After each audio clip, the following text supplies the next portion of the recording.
Okay, hi, I'm Keiko. I'm in your Monday night history class. We're in the Castro district in San Francisco. And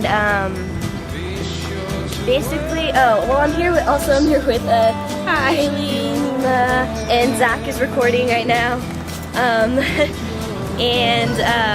Basically I decided I wanted to come here because I was really interested in learning a lot about Harvey Milk, who was one of the first gay people to go into politics, because I'm going to major in political science. Okay, we're live. You can go. Alright. Go. Alright, so this is Castro Street right here. The street was named after Jose Castro, who was governor in like the 1830s. And like about a century later, they built the Market Street Cable Railway Company, which brought in a lot of immigrants. So it became like a working class neighborhood for immigrants. And there's like two reasons where they think that the gay community was brought to the Castro district. One was that the gay soldiers, which were not allowed to serve in the army in World War II, were discharged here. And another reason is that the gay community was attracted to the area during the 1960s and the hippie movement. Or follow me, Keiko. We're gonna go to Harvey Milk Plaza next, so we gotta find it first. Follow us.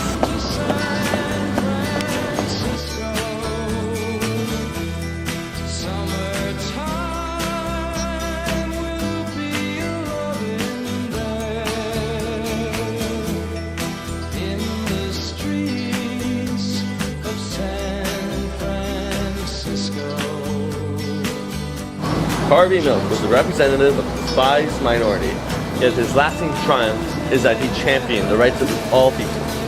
In his tragically short term as a supervisor, Harvey Milk authored San Francisco's gay rights ordinance and fought for the cause of women, the elderly, ethnic minorities, renters, environmentalists, union members, and neighborhood residents. He also worked to establish district elections and improve public transit.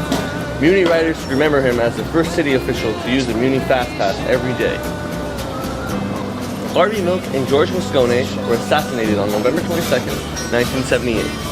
That night, 40,000 San Franciscans gathered at this site and proceeded to City Hall in the Candlelight March.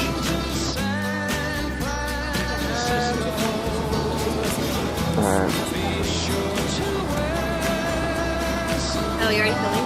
Yeah. Okay, well basically Harvey Milk was the first openly gay member of the Board of Supervisors in San Francisco in 1977, and he did a lot of work to help defeat Prop 6, which was going to remove gay people from jobs like teaching and firefighting, and he only served for about a year, and then in 1978 he was shot by Supervisor Dan White, and yeah, but he was very well remembered by everyone, especially here in the Castro district. We're in front of the Castro Theater right now, and it was built in 1922, cool. and they wanted it to look like a Mexican cathedral. Well, this. Where Harvey Milk's camera shop was. And this was Harvey Milk's camera shop back when he moved here in the 1970s, and he lived here and owned the shop with his boyfriend.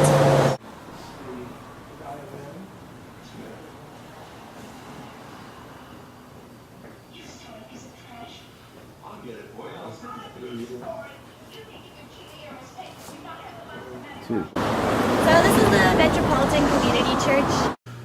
Do you know when this specific church was established? Yes, Metropolitan Community Churches were founded in 1969. So this church was founded in 1970. So last year they celebrated their 40th anniversary, and this year is their 41st year of continuous operation as a community resource and as a church. Yeah, 41 years. That's great. Yeah. In this building. Although there were some periods when for construction reasons they weren't able to be in, but but it's been 41 years. Yeah. Were there any like complications when you're trying to establish the church here? Like any issues? One of the things that has happened in terms of the history of metropolitan community churches, there's a film called Call Me Troy, which deals with the history of the founder of metropolitan community churches, the Reverend Troy Perry. And essentially, he was a Pentecostal preacher. And when he came to grips with the fact of his own sexuality, the church threw him out and said, you know, we don't want you. And he wrote a book called The Lord is My Shepherd and He Knows I'm Gay. Yeah. And then he gathered with 8 people in his living room in Huntington and formed the Metropolitan Community Churches. And during the early history, practically every church between the late 60s, which is when it was founded, and through the 70s and 80s, they dealt with arson, they dealt with vandalism, they dealt with all sorts of hate speech, and it's been part of the journey to say that we're all God's children. God loves all of us, and it does not take away anything from your spiritual journey to allow us to have our spiritual journey. Cool.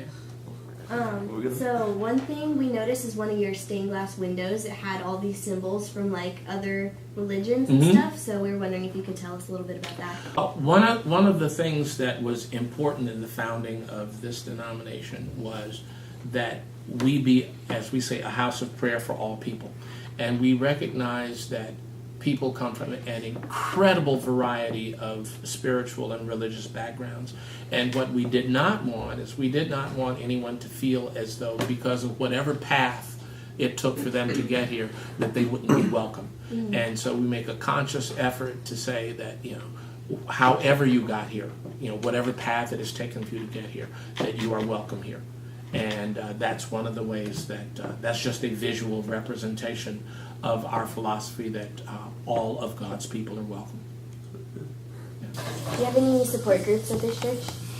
So many of our 12-step groups, Al-Anon, AA, all the support groups that were meeting here, because we had to close the second floor, aren't meeting here anymore. But our goal, and we're working on it intensely, is to be able to open that space up again so that we can then begin to offer those support groups again. Okay.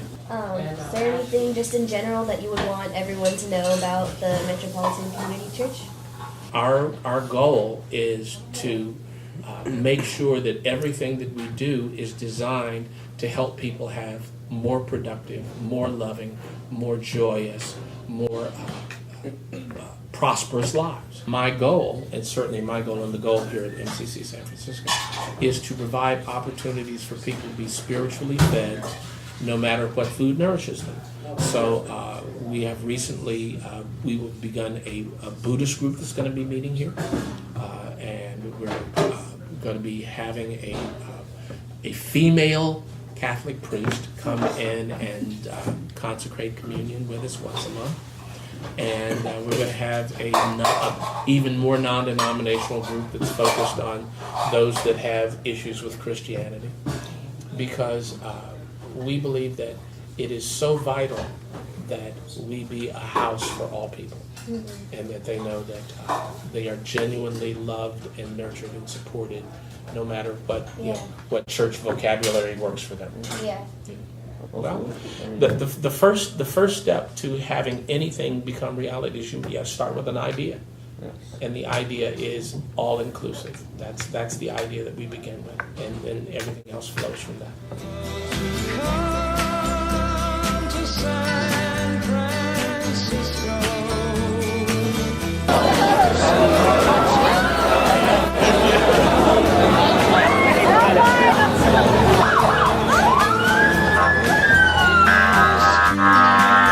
Let's start a riot.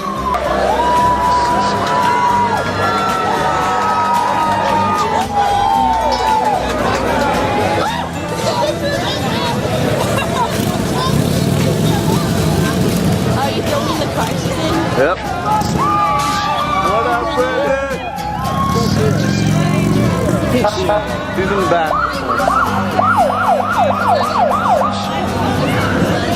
I guess so.